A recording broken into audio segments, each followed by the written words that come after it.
Good evening, and welcome to Black Mental Health is Mental Health, formerly Thinking Thursday.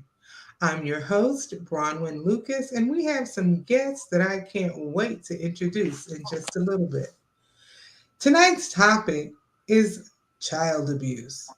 It's a topic that some people are like, man, that's too heavy. Well, April is Child Abuse Prevention Month. And one of my goals in this show is to educate, to let people know what's going on that impacts our mental health. And if you've ever listened before, you'll know that everything impacts our mental health. That's my thought. So tonight we will look at child abuse and hopefully learn some things. I learned some things in preparation for the show.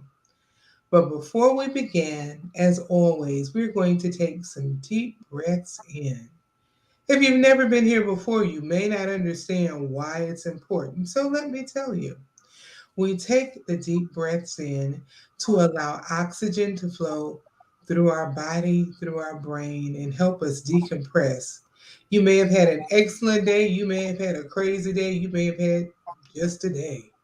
Either way, it can't hurt to just take some deep breaths and breathe in positivity and breathe out negativity.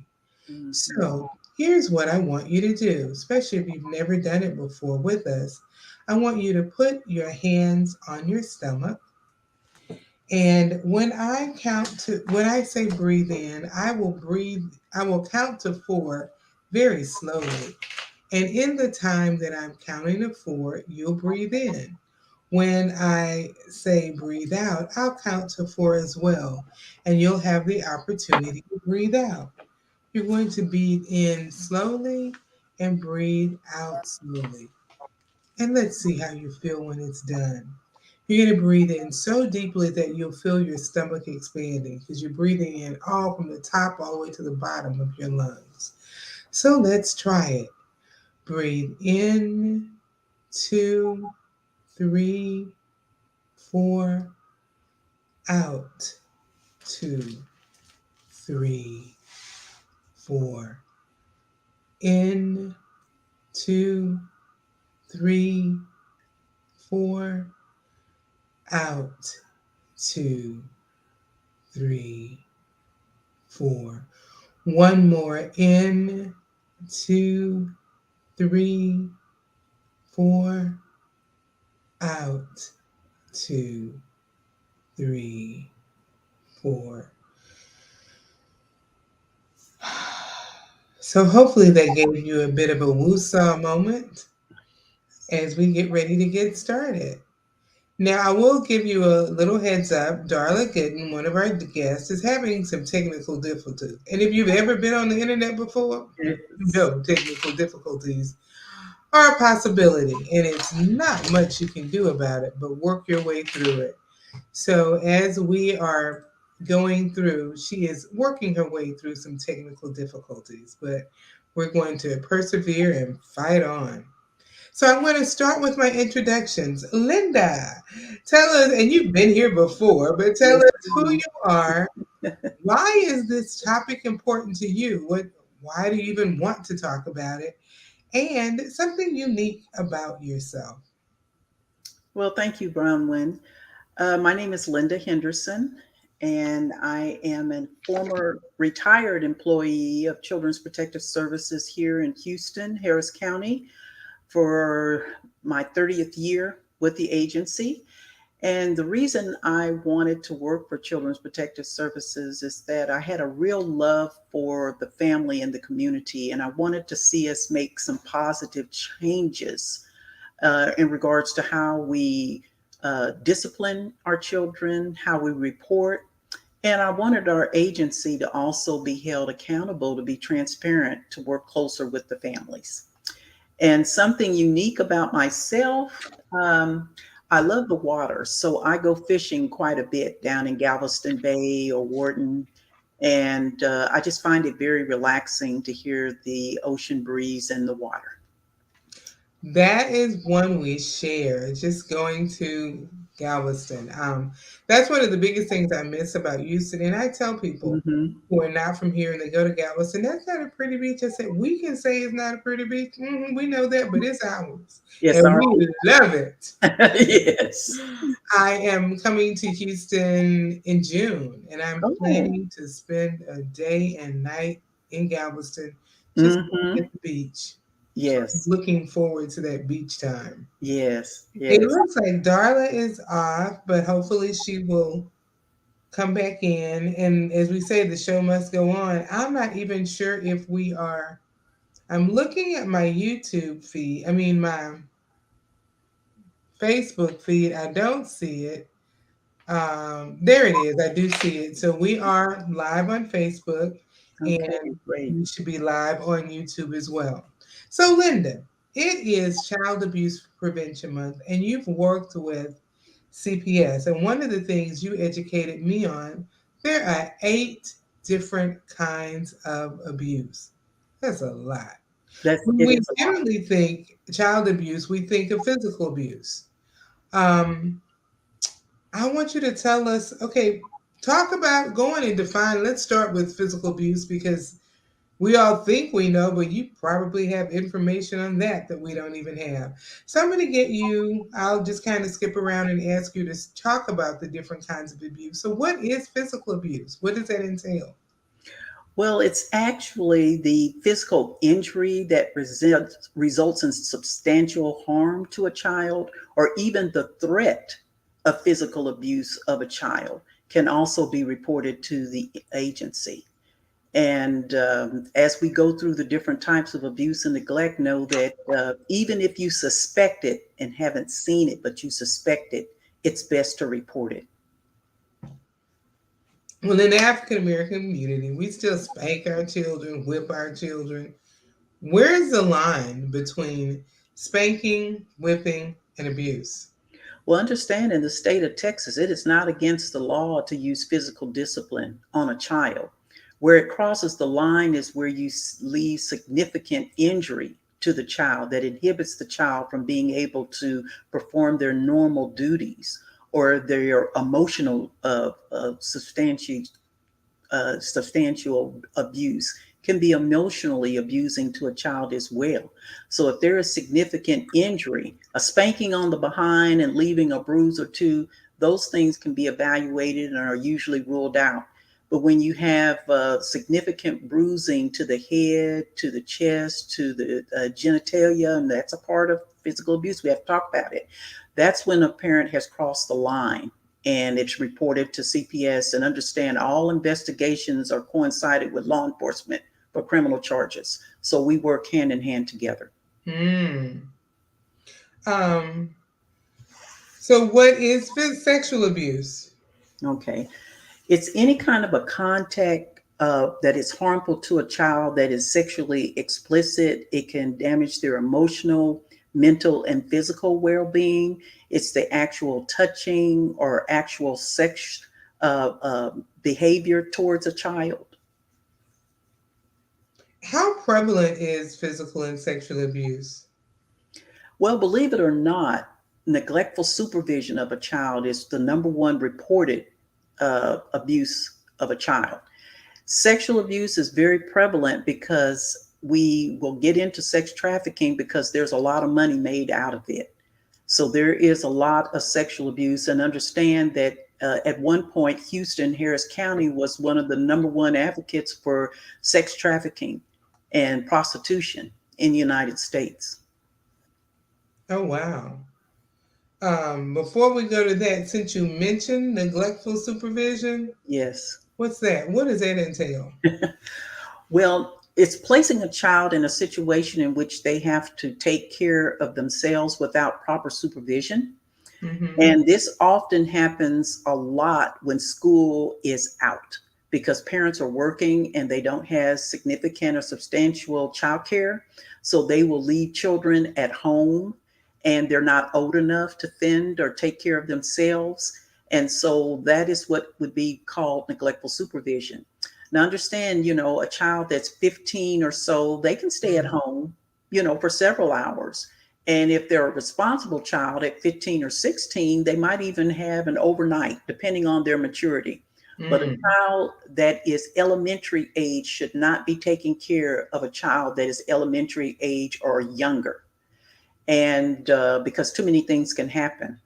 They can open the door to a stranger, they can start a fire, they go without eating, they don't get diapers changed. Those things are neglectful to a child, and we can't leave a child alone, not even in a car. In the summertime, we have a lot of kids that are left in the car, Hmm. and they end up having substantial heat in the car, and they will die because of the car being locked up and the parents going in to do grocery shopping, you know, and they'll And leave we their see baby. that every summer.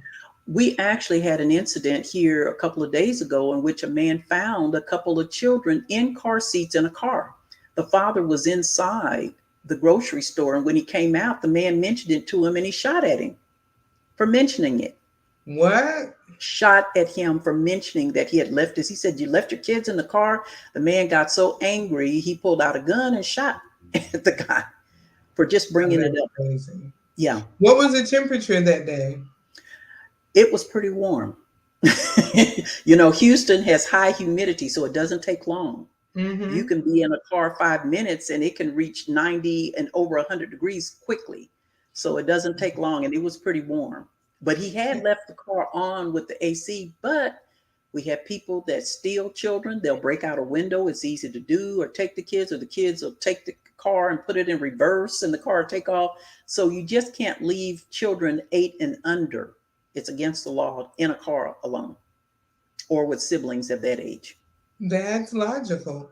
What is the youngest that is okay to leave a child in at home alone? Okay, now understand, we have latchkey kids. Mm-hmm. With And sometimes technically the yeah, youngest. we have latchkey kids. But a 5-year-old would not be recommended to be able to go home alone. He would Mm. need to have someone there in the home to watch, because too many things can happen to a child.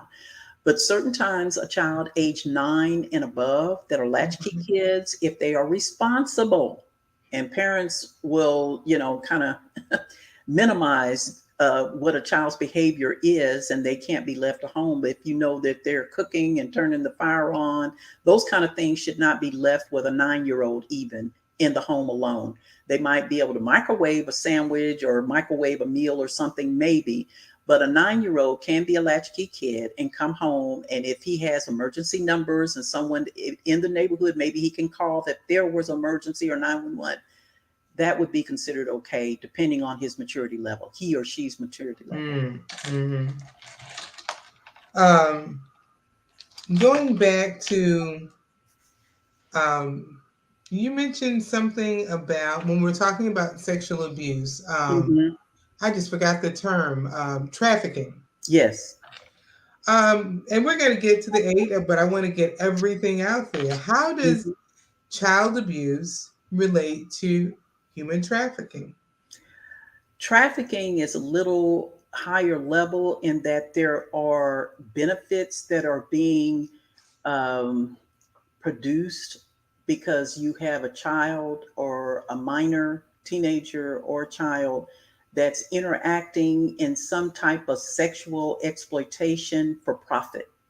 And that's where the trafficking is a little different than just sexual abuse, which is just being edified through sexual gratification with a child. But once you bump that up to trafficking, people are making some kind of benefit financially, usually, out of trafficking.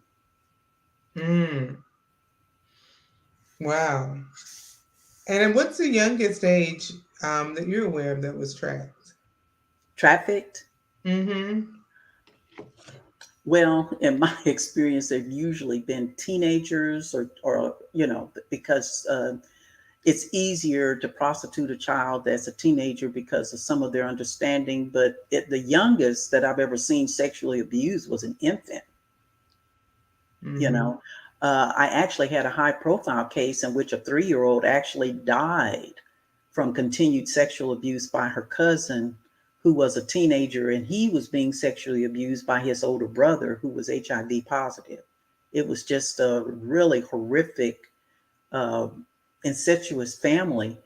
And this baby was only 3 and she died from sepsis from the abuse. Yeah. Mm.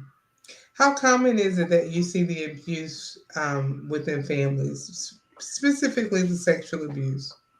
You do what you know. And so if you have parents and their parents and all of that was something that they engaged in, and there was no counseling or anything to try and stop the cycle, then you'll just see it repeat itself, Hmm. unfortunately. We often hear of women that have alcoholism in their family and they end up dating and marrying an alcoholic. It's just a systemic problem that continues to recycle itself. So it's pretty prevalent. Yeah, and one of the other things is the same with abused women. Yes, If you've been physically abused, you somehow learn that that is what a relationship is, and you know it's wrong, but you seek out unconsciously, of course, that same type of relationship because that's all you know. that's all you know.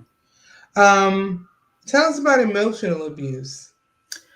It's probably the most difficult to actually validate. It usually is coupled with other types of abuse. I've never seen it on its own merit, but it is basically mentally and emotionally traumatizing a child to the point of where they're not able to function as a normal child would. It would mean demeaning statements, putting a child down, telling them they're nothing, they're never going to be anything, just emotionally traumatizing that child mentally and emotionally to where they are not able to function as a normal child would. And it's very difficult. It's just been my experience. It's very difficult to validate on its own merit. It usually comes with some other types of abuses that are going on in the home aside just from the verbal abuse.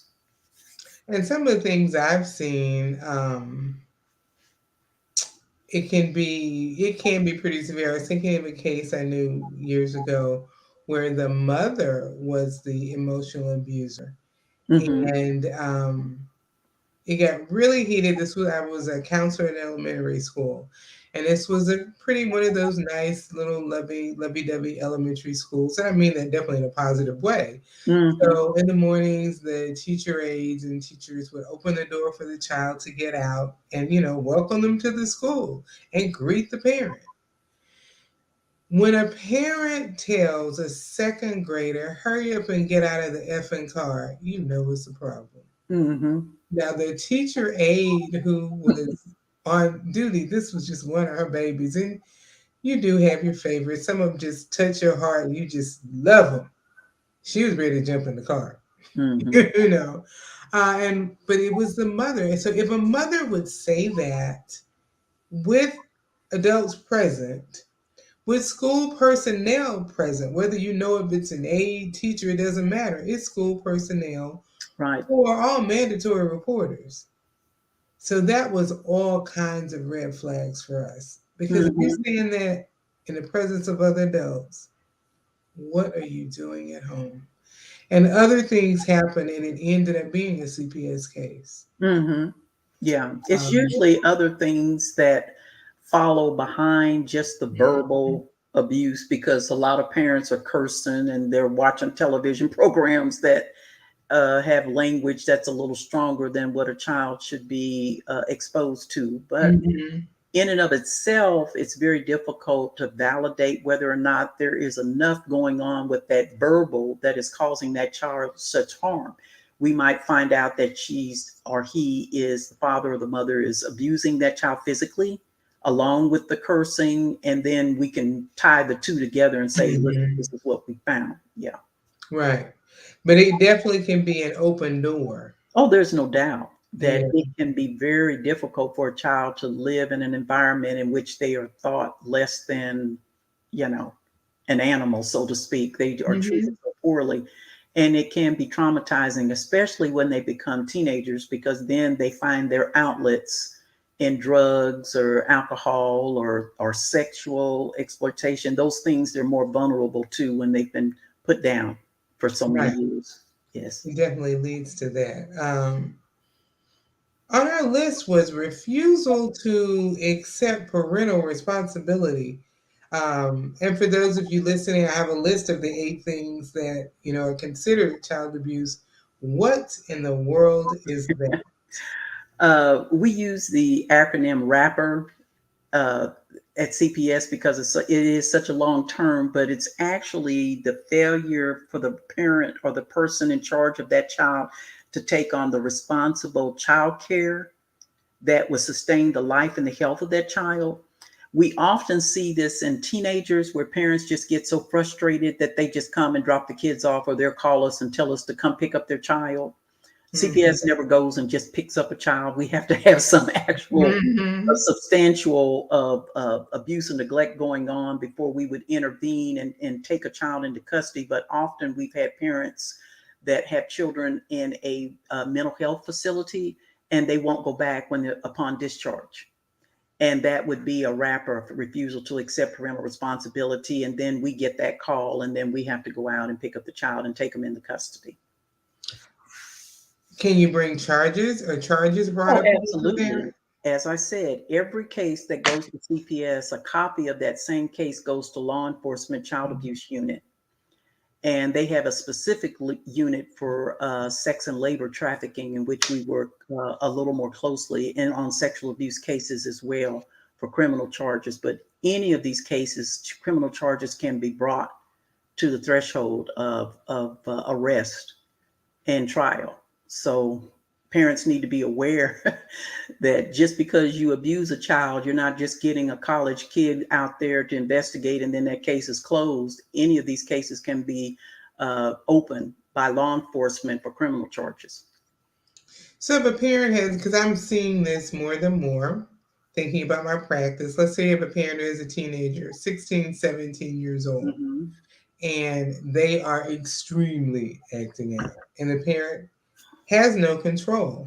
Right, I mean, punching holes in the parent's house, stealing, won't go to school, won't work, just, right, and the parent really has tried. It's not like they haven't, tried to parent put them in therapy and the child blanked the therapist, let her right, out. right. And they're like, you're 17, I'm putting you out of my house. Can the parent be brought up on charges? Yeah, they're still underage until 18. So Mm-hmm. it's still that parent's responsibility. And I know it can be tough. We would get tons of calls like that every day. And basically we would refer to resources unless something had went over the threshold to meet the statutory definition of abuse and neglect for us to intervene. But we're also a resource agency too. So we give a lot of resources to families to try and help them through situations such as that. Used to be, we had what was called the STAR program that worked Mm-hmm. specifically with teenagers and parent child conflict. Depelchin Services is another one that we work with. The Children's Assessment Center also has resources for families that children have either been sexually abused or severely physically abused for resource counseling. They have to keep trying to work through that, and or their church if they prefer a Christian counselor. Mm-hmm. Um, but until they turn 18, it's still the responsibility of that parent. And we often try to hold what's called parent meetings with family members, so Mm-hmm. we can sit down and have a triage with the family as a whole and try to come up with a plan that works best. It might be that the parents need a breather and a family member can say, look, I'll step up, while you all are trying to work with him or her because it's just too tough, and try to work out a plan that way. And I see it. By the time it comes to me, they feel like they've tried everything. The child has burned the family. Mm-hmm. No one wants to deal with the child, Right. and the parent is conflicted. Because it is Well, your child. now, when a child is at a certain age, they have boot camps out there that they might have to, look at as a resource. There are some options out there. We try to make CPS the last resort because if a Mm-hmm. parent does give their child up to CPS because they just can't deal with it, understand you still have to pay child support to the state. You Mm-hmm. still have to show some effort to try and work with the state. Otherwise, they will just, terminate your rights as a parent. And you just don't want to have to go through the court system Right. if you don't have to. You mentioned resources. So in this case, the parent could call CPS for resources. Absolutely. Absolutely. Mhm. You know, everything that you hear on TV is usually the negative and the last resort of something that's just gone completely out of control when Mhm. you hear about CPS. But we are a resource agency as well. You know, we'd rather have resources out there to work with the families than to have an actual state intervention and have your name put on a list with the state because we Mhm. intervened that far. And it's never a good thing to have your name No, on a list with the state no. or anything. I don't know what it is, but once you get your name involved in an investigation, it just seems to bring out multiple investigations in the future for some reason. It doesn't always Mhm. happen, but it happens a lot. And It's you'd like rather you're a not red have your flag. name. Well, understand this, if you're trying to seek out certain jobs and a background check is done, Mhm. that's on there. True. You know, we've had many parents that tried to go and work for a daycare, and that pops up and you're out of a job. So Mhm. understand that you don't want that type of legal action against you if we have to take you to court and terminate your rights. That's on your record. Law enforcement will have it, and a lot of other people that do background checks will have that. Now, what's funny about that? So I've worked in this arena for years, Mm-hmm. and I was doing something that was going to involve CPS. So they pulled up to see if I had a CPS record. Well, as a mandatory reporter, I got some stuff in there. Mm-hmm. They pulled mine up. She said, "You have 3 pages in here." I said, "Well, yeah, in 20 years, you just might." You know? Well, a reporter, we can discern between a person who's made a reporter because understand Mhm. hospital and the schools are our number one reporters. Right, So you're gonna see some hits out there, but we can discern between that. right. Yeah, But it was funny when it came back. I was like, yeah, and then, and the person, it was someone I knew. So that, oh, you have a lot of hits on CPS. yeah, I said, yeah. Your name will tie in and uh-huh. everything will He said, link yeah, you do. up, You do and report.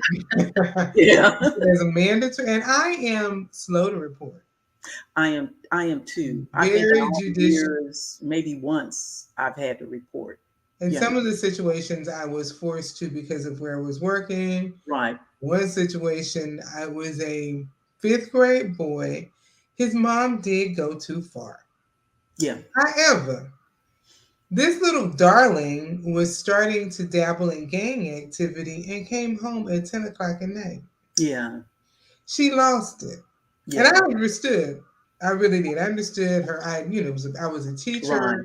I understood, but the principal forced me to make the report because I'm like, girl, you should have kept him at home. right. That's And honestly how I feel. sometimes parents will keep a child at home, and because they don't want anyone to see any marks or bruises if they Mhm. lost it. But understand that we at CPS, when I worked there, we're human too. And so we understand that sometimes a one-time incident doesn't always have to result in a reason to believe Mhm. against you. It depends on the situation and what all had happened. But we do warn parents that you can sometimes lose it, easily if a child, goes and takes you there. And we try to give resources and parenting classes and things like that to kind of help you to look at another alternative, so to speak. You know, you can try a whole lot of things and sometimes nothing works, but at least you Mhm. tried everything before you took that last straw and said, okay, that none of this is working. I'm going to do it my way. You know, so we want to be temperate in our in our attitudes and our tempers when we're working with children because they will take you there. They will. I'm going to come back to that in a minute, but I wanted to look at, we had one last thing on the list, and that was physical neglect. What Yeah, is physical neglect? that would be failure to provide food, clothing, shelter that's necessary to keep a child functioning and safe.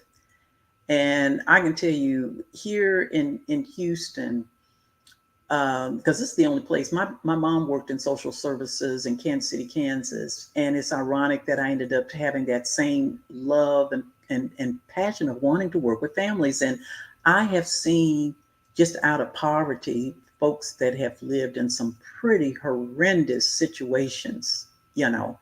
And when you can't afford a good place to stay and you've got your kids, and I mean, I've seen places where there were snakes, there were rats, there were roaches. The mom was getting bit by the snakes of all things in the house. And we're up here, okay, we got to find her a better place to live. And back then, this is in the early 90s, we could work with housing a lot quicker than we Mhm. can now. You know, I mean, we would kind of get some first priority to help our families to find another place to stay. Unfortunately, it's not like that right now. Things are difficult. If you're on a housing list, it's 2 year, 3 year list. Yes. But I'm hearing down in the valley it's worse. A lot of people still have dirt floors in some of the homes down there. And so you don't always validate on, you're not going to validate on something like that. You're not going to validate if a person doesn't have an air conditioning, you know, even in the heat of Houston. You have to make sure that they're doing the very best they can to meet the needs. And as long as the children's needs are being met, if their hair is a little uncombed one day, that's not abuse. Okay. And it's not physical neglect. But if they're getting what they need for meals and reasonable clothing and things like that, a lot of other stuff we just have to let go if it's a poverty situation. I can remember one case where the worker went out a couple of times and it was the same day of the week. And the kids had the same meal. It was red beans and rice. Hey, thank you. They had meat in it. Now, for Hmm. us, that is also a complete protein. Yes, it It is. is a meal. Well, Yes. they had it 3 times when they went out there. Hmm. And the fact that you enter that in a report means you don't have a understanding, That's you know, correct. because that was nothing to enter. They were eating. The child had red beans and rice and a cup of milk. Well, we It's feed food. little children milk, That's right. red beans and rice. Everybody's eating in the house because that's Yes. going to go far. And Yes. and in some houses, I laughed because in some houses, there's certain days of the week, maybe you eat the same thing. Some people eat fish every Friday. Hmm. It's just a thing. It's a Lent thing, but now that's all year. Fish is Friday is fish day, and I know people to this day who still eat fish on Friday. There are some Then, religions, and I was one of them as a Catholic. Yes. you're gonna eat that fish on Yes. Friday. Well, if Yes. I don't know that, I'm gonna think there's something wrong with your house. Or on our house, it was steak on Wednesday because my mom was a teacher, and Wednesday was faculty meeting day, and that was the day my dad cooked dinner. We were gonna have some steak 3 out of 4 3 out of 4 Wednesdays. We were having Hmm. steak for dinner. Hmm. So if you came by every Wednesday, you would make some judgment about that. Right. We without really looking at the family. So that goes into talking about the idea of disproportionality. Thank you for bringing And I that up. and Hmm. that's my segue because, like with the case with the red beans and rice, they were saying that as a negative. And if you eat that once a week, that ain't gonna kill you. Right. If you eat it three Um, times a week, it's not going to kill Not you. gonna It's kill you. food. It is That's it right. is a complete protein. You're getting what Right. you need, and they had cornbread with it. Yeah, that's a meal. That is a complete meal in Yes. many a black household Yes. in the South. It just is. So you have workers who aren't trained, who don't know. Before I say anything, I'll let you talk about just, well, man, what disproportionality, and by that I mean, what do you see that for our audience? How are we disproportionately taken out of the homes, or are we disproportionately Hmm. taken out of the homes? Well, we absolutely are. In 2005, I was a program director of investigators, and I had offered to volunteer my whole program to start the disproportionality process. It's an opportunity for the state uh, as well as the community to bond together for transparency of how we conduct ourselves in the home and how children are investigated, especially children of color. And what we found is that they were disproportionately removed, not investigated, because on the platform, whites, Hispanics, and blacks had the same types of cases, even the same number of cases being reported. But in the bottom line end of the case, African American children were removed 5 times more likely than white children and 3 times more likely than their Hispanic counterparts. And so the state legislators had asked that we come up with a plan to try and even the scale of how we work with our families of color. And what was going on is that we had folks that were going out into the field that had their own biases of what it was to be safe and what it was to be healthy based on their own experiences. And so we started some training to try and even the field when we went out into the field. And that could even happen with people of color going out to investigate. We had our own personal biases Mhm. regarding our own people of African American heritage. And so, as that continued to grow in regards to the trainings and the transparency and having town hall meetings with our families in the community, we started to build a bridge of understanding and giving them a set way of information that can help them when an investigation does come. They would be prepared and know and empowered to know how to react when CPS hits your door, knocks on your door. And it Mhm. helped our staff to learn that, as you said, red beans and rice is a nutritious meal. As long as that child is being fed a nutritious meal, it doesn't have to be what you eat. It's what works best for that family. Mhm. And when you look at the whole disproportionality, even though that system was in place, it's still happening today. Oh yes, it's not gone away. It's not gone away. As a matter of fact, unfortunately, as at the time that I retired, I was really disappointed that the agency's focus had just kind of shifted and it wasn't as prevalent to talk about it or to be engaged in the training as seriously as we were back in 2005 to 2000 and say Mhm. 11, where we really had a real focus on trying to make some ends. Now, I can say that the agency did make some training changes for families that they could now look at relatives and not have such stringent guidelines and what a relative placement could be. Because it used to be you had to have this many square foot and all of that.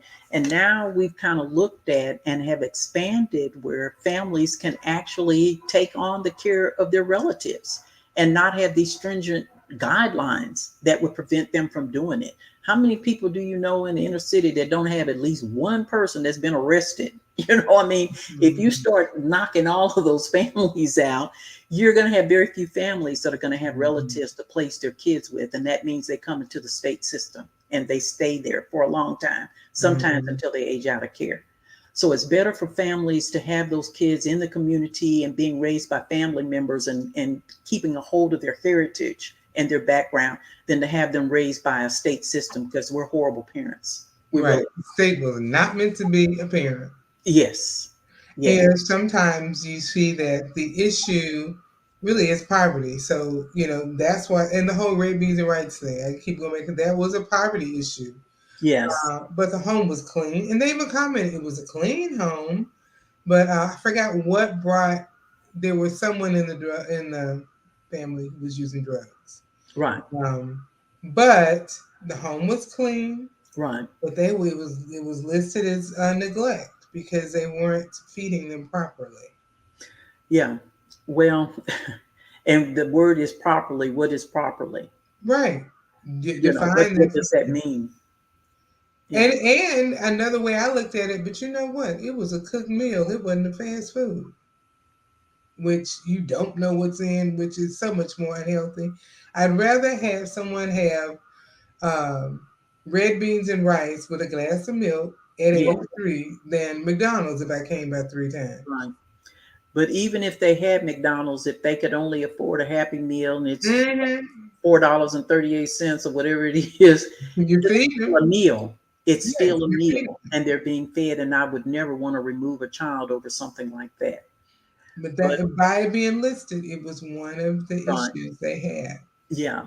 So, disproportionality has not completely gone away. It's just that it's not as prevalent within the CPS system to work with the community like we had been in the past. And I hope that they will bring that back Hmm. because I'm now in the community. And so I would like to be involved to make sure that we're, just keeping on the up and up of informing families of how to work through the system as CPS comes knocking on their door. There's one other thing in the few minutes we have left, and that is this category called CWAP, Oh, Lord. Children Without Placement. Ooh, Can yeah. you tell it hurts my heart. Can you tell our audience what is CWAP? Well, how we kind of got in trouble with not having placements for children once they come into our legal care is that there were a lot of factors going on before even 2020, but the shutdown hurt the Hmm. agency a lot. We had a lot of families that had foster homes that decided they didn't want to do it anymore because they didn't know what COVID was about and how Hmm. it would affect their own family and their kids. And so they shut down their foster homes. We had a lot of shelters to shut down. We had a lot of issues with our shelters not standing up to the guidelines that the state had set. And so a lot of them had been shut down, and then a lot of them voluntarily shut down when the COVID hit in 2020 and there was a shutdown. So we ended up with a lot of children out there without placements. And nobody wanted to be a foster parent anymore because the guidelines and things after an investigation of the state, it just got very difficult for foster parents to even want to foster a child. Hmm.